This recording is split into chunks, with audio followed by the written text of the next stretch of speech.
स्वागत है आपका अपने चैनल एकलव्य स्टडी पॉइंट पे। और मेरा नाम है सचिन और आज की इस वीडियो में हम रामबाण सीरीज की वीडियो 2 स्टार्ट करने वाले हैं, जिसमें हम पढ़ेंगे क्लास 12th की इंग्लिश और शॉर्ट क्वेश्चंस इस वीडियो में आपको मिलने वाले हैं। और ये क्वेश्चंस 100% इंपॉर्टेंट है जो कि आपके बोर्ड एग्जाम्स में आते हैं। ठीक है, तो चलिए स्टार्ट करते हैं वीडियो को।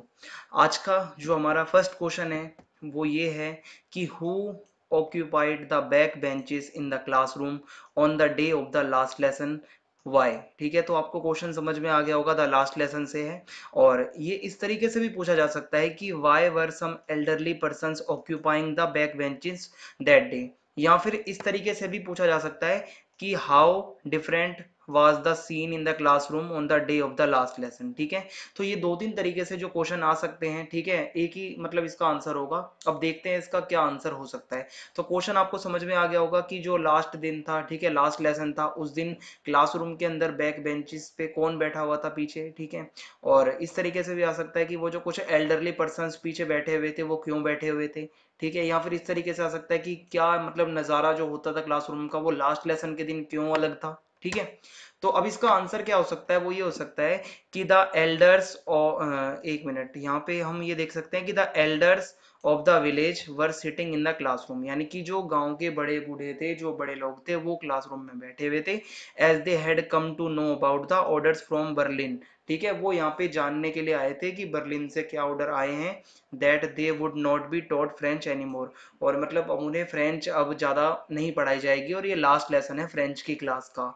और they were sitting there to thank the teacher mister Hamel, और वो वहाँ पे किस लिए आए हुए थे, जो एम हेमेल थे, जो टीचर थे, उनका थैंक्स कहने। थैंक्स किस लिए, जो 40 साल की सर्विस एम एम एल ने दी थी, जो वो उन्होंने पढ़ाया था बच्चों को, उसका शुक्रिया अदा करने, उनको थैंक्स कहने वहाँ पे सभी एल्डरली जो पर्सन थे वो वहाँ पे आए हुए थे, जो विलेजर्स थे।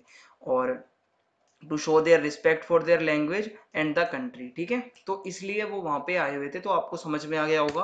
अब नेक्स्ट क्वेश्चन की तरफ बढ़ते हैं आगे, और ये सारे इंपॉर्टेंट क्वेश्चंस हैं जो बोर्ड एग्जाम में पूछे जाते हैं। नेक्स्ट क्वेश्चन है how did William Douglas aversion to water begin. ठीक है, ये इस तरीके से भी आ सकता है कि why did William Douglas develop an aversion to water when he was 3 और 4 years ओल्ड, या फिर why did Douglas first start fearing water. शुरुआत की आपको आपको मतलब बातें बतानी है कि डगलस के दिमाग में जो वो डर था पानी को लेके, वो कैसे स्टार्ट हुआ। ठीक है, क्यों, मतलब वो जब 3 और 4 साल के थे तो वो क्यों पानी से डरने लगे थे। तो इसका क्या आंसर हो सकता है, आइए देखते हैं। आंसर ये होगा कि William Douglas aversion to water, यानी कि जो उनका पानी का डर था, स्टार्टेड व्हेन ही वाज 3 और 4 years ओल्ड। उनका पानी का डर कब से स्टार्ट हो गया था, जब वो 3 और 4 साल के थे। And his father took him to the beach in California. एक बार क्या हुआ था, उनके जो फादर थे विलियम डगलस को कहाँ लेके गए थे, एक बीच पे लेके गए थे कैलिफोर्निया के। They stood together in the Surf, वो वहाँ पे बिल्कुल बीच के बिल्कुल किनारे साथ में खड़ा जो है, मतलब दोनों साथ में खड़े थे, विलियम डगलस भी और उनका पापा भी। और he hung on to his father yet the waves knocked him down. एकदम से जब लहरें आती हैं तो वो मतलब अपने पिता के पैरों को पकड़ के एकदम लटक सा जाता है, जो विलियम डगलस होता है। और जो मतलब लहरें उसको नीचे गिरा देती हैं, पानी की इतनी तेज लहर आती है और उसको बहा कर ले जाती है। ठीक है, और he was buried in water, वो एक तरीके से पानी के अंदर दफन ही हो जाता है, इतनी ज्यादा पानी की हैवी लहर आती है। ठीक है, और हिज ब्रेथ वाज गोन, एक पल को उसको ऐसे लगता है कि मेरे सांसें जो हैं वो रुक गई हैं। एंड ही वाज फ्राइटेंड, ठीक है, वो काफी ज्यादा डर जाता है। हिज फादर लॉफ्ड, उसके पिता हंसने लगते हैं। But there was terror in his heart at the overpowering force of the waves, लेकिन उस दिन के बाद विलियम डगलस के अंदर एक डर बैठ जाता है। वो जो वेव्स आई थी, वो जो लहरें आई थी, काफी ज्यादा पावरफुल और फोर्सफुल जो वेव्स आई थी, वो उनके जो विलियम डगलस के दिल के अंदर डर पैदा कर देती हैं। ठीक है, अब नेक्स्ट क्वेश्चन है द रेड ट्रैप लेसन से आता है, जो कि why did Edla plead with her father not to send the vagabond away, यानी कि वागाबोंड कौन था, जो वो रेड ट्रैप सेलर था, जो आवारा घूमता रहता है इधर उधर। ये इस तरीके से भी क्वेश्चन आ सकता है कि how did Edla persuade her father to let the peddler stay in their home till Christmas. कैसे वो जो एडला जो लड़की थी, उसने अपने फादर को कैसे मनाया और कैसे रिक्वेस्ट की कि वो जो रेड ट्रैप सेलर था, जो वागाबॉन्ड था, उसको ना भेजें वापस और उसको अपने साथ ही क्रिसमस तक रखें। तो इसका क्या आंसर हो सकता है, आइए देखते हैं। तो Edla plead with her father not to send the vagabond away because she wanted him to stay there for the Christmas celebration.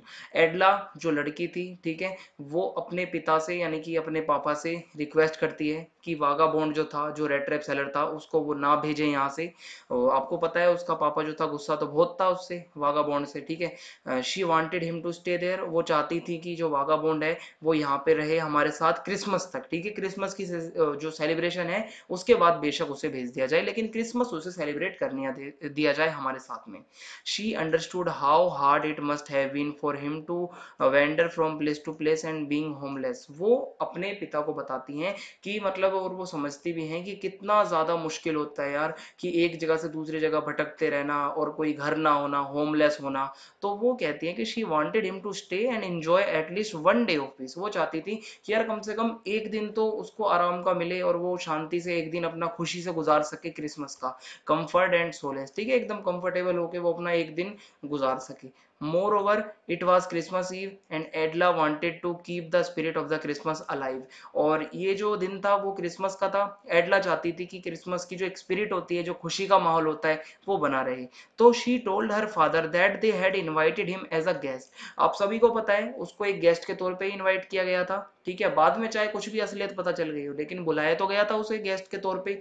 So they must keep their promise. तो वो कहते हैं कि हमें अपना प्रॉमिस रखना चाहिए and not turn him away, और उन्हें वापस जो है पेडलर को नहीं भेजना चाहिए, ठीक है, वागाबॉन्ड को वापस हमें नहीं भेज देना चाहिए। तो ये इसका आंसर था।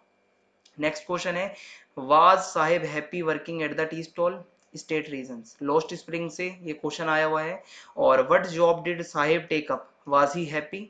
या फिर इस तरीके से भी आ सकता है कि is Sahib happy working at the tea stall, why और वाई नॉट। ये तीनों तरीके से क्वेश्चन आ सकते हैं, इसका आंसर एक ही रहेगा, ठीक है। और मोस्ट इंपोर्टेंट क्वेश्चन है, बोर्ड एग्जाम में आता है। इसका आंसर क्या होगा? पहले तो आप इसको क्वेश्चन को समझ लो कि भाई क्या साहिब खुश था टी स्टॉल पे काम करके, था या नहीं था, आपको उसका आंसर भी बताना है, ठीक है। और कौन सी जॉब साहिब करने लगा था, क्या वो उस जॉब को करते हुए खुश था, ठीक है। तो इसका आंसर क्या होगा? Sahib took up a job at a tea stall. Sahib को एक जॉब मिली थी टी स्टॉल पे, चाय की दुकान पे, where he got 800 rupees a month, जिसको वहां पे साहिब को महीने में 800 रुपये मिला करते थे। No he was not happy, वो बिल्कुल भी खुश नहीं था उस दुकान पे काम करके। There as he had become a servant, क्योंकि वो एक नौकर बन गया था। जब तक वो मतलब गार्बेज वगैरह इकट्ठा करता था, वो खुद का मालिक था, जब मन करता था जाता था, जब मन करता था आता था। लेकिन अब उसको 800 रुपये महीने के अंदर बांध दिया गया था, वो सर्वेंट सा बन गया था, एक नौकर सा। He was no longer his own master, अब वो अपना मास्टर नहीं रहा था, अपना खुद का मालिक नहीं था वो। And had to work according to the whims and fancies of the tea stall owner, उसको अब काम करना पड़ता था किसके अकॉर्डिंग? जो मालिक था टी स्टॉल का, उसकी जो सनक थी और जो उसकी इच्छा होती थी, जैसी उसकी मर्जी होती थी, टी स्टॉल जो टी स्टॉल का ओनर था उसी के अकॉर्डिंग साहिब को भी अब काम करना पड़ता था। साहिब अपने हिसाब से कोई भी काम नहीं कर सकता था। He had lost his freedom, उसकी जो एक फ्रीडम थी वो अब वो खो चुका था। तो ये इसका आंसर होगा। नेक्स्ट क्वेश्चन है हमारा इंडिगो से, ठीक है, इंडिगो चैप्टर से। How did Rajkumar Shukla establish that he was resolute? कैसे वो मतलब, ये जो राजकुमार शुक्ला जो कि एक शेयर क्रॉपर था, एक किसान था, कैसे वो विश्वास दिलाता है कि वो एक रिजोल्यूट था, यानी कि बहुत ज्यादा मतलब जिसे हम कहते हैं ना एक्टिव, और अपने मतलब जो गोल्स वगैरह को जो पाना चाहते हैं और हमेशा एक्टिव रहते हैं। तो इसने कैसे शो किया इस चीज को? क्वेश्चन याद रखना, मोस्ट इंपॉर्टेंट है। इसका आंसर होगा Rajkumar Shukla the Champaran sharecropper. Rajkumar Shukla कौन थे? चंपारण के एक किसान थे, बटाईदार, ठीक है। रिक्वेस्टेड गांधी जी से एक रिक्वेस्ट करते हैं वो, at a Congress session in Lucknow, Congress का एक सेशन चल रहा था लखनऊ के अंदर, वहां पे वो जाके रिक्वेस्ट करते हैं to fix a date to visit Champaran. और वो गांधी जी से कहते हैं कि प्लीज आप एक डेट फिक्स करिए और चंपारण में आइए, where the share croppers were being subjected to injustice, जहाँ पे किसानों के साथ बहुत अन्याय हो रहा है। Until Gandhiji fixed a date to go with him, he had not leave him, rather he accompanied him wherever he went. यहाँ पे गांधी जी जब तक डेट फिक्स नहीं करते थे, वो गांधी जी के साथ साथ रहते थे। जहां भी गांधी जी जाते थे, जहां भी वो जाते थे, राजकुमार शुक्ला उनके साथ होता था, ठीक है, हमेशा उनको कंपनी देता था। Gandhi ji was impressed by his tenacity and determination, जो जितना वो डिटरमाइंड था राजकुमार शुक्ला, उसको देख के गांधी जी को बहुत खुशी हुई कि यार ये हमेशा मेरे साथ रहता है, इतना ज्यादा एक्टिव है और कितना ज्यादा जो है रिजोल्यूट है, ठीक है। एंड फाइनली गांधी जी खुश होकर एग्री करते हैं और कहते हैं कि हाँ मैं चंपारण आऊंगा पहले, लेकिन हम कलकत्ता जाएंगे और उसके बाद हम चंपारण की तरफ चलेंगे। तो फिर आगे का तो आपको पता ही है, चंपारण एपिसोड की मैंने जो पूरा एक लॉन्ग क्वेश्चन आता है वो भी करवा रखा है रामबाण सीरीज की फर्स्ट वीडियो के अंदर। अंदर आप जाके उसको ज़रूर देखना। तो इसी के साथ हमारा ये आंसर खत्म होता है और ये वीडियो यहाँ पे समाप्त होती है। इंग्लिश की ई बुक अवेलेबल है हमारे मोबाइल ऐप के अंदर, जिसमें आपको मिलेंगे मोस्ट इंपॉर्टेंट क्वेश्चन आंसर्स। आप हमारे ऐप में जाके बुक को परचेज कर सकते हैं। फिजिकल एजुकेशन की भी ई बुक अवेलेबल है, सेम प्रोसेस है, आप ऐप के अंदर जाके उसको भी परचेज कर सकते हैं। और आपकी कोई प्रॉब्लम या कोई डाउट हो तो आप मुझे इंस्टाग्राम पे फॉलो कर सकते हैं, मेरा यूज़र नेम आपके सामने है। और चैनल को सब्सक्राइब करना ना भूलें। प्लीज़ प्लीज़ प्लीज़ अपने दोस्तों में इस वीडियो को शेयर कर दें ताकि ज़्यादा से ज़्यादा हमें मोटिवेशन मिले और आपका रिस्पॉन्स अच्छा आए, ठीक है। और कमेंट में आपको ज़रूर बताना है वीडियो आपको कैसी लगी। जय हिंद, जय भारत, धन्यवाद।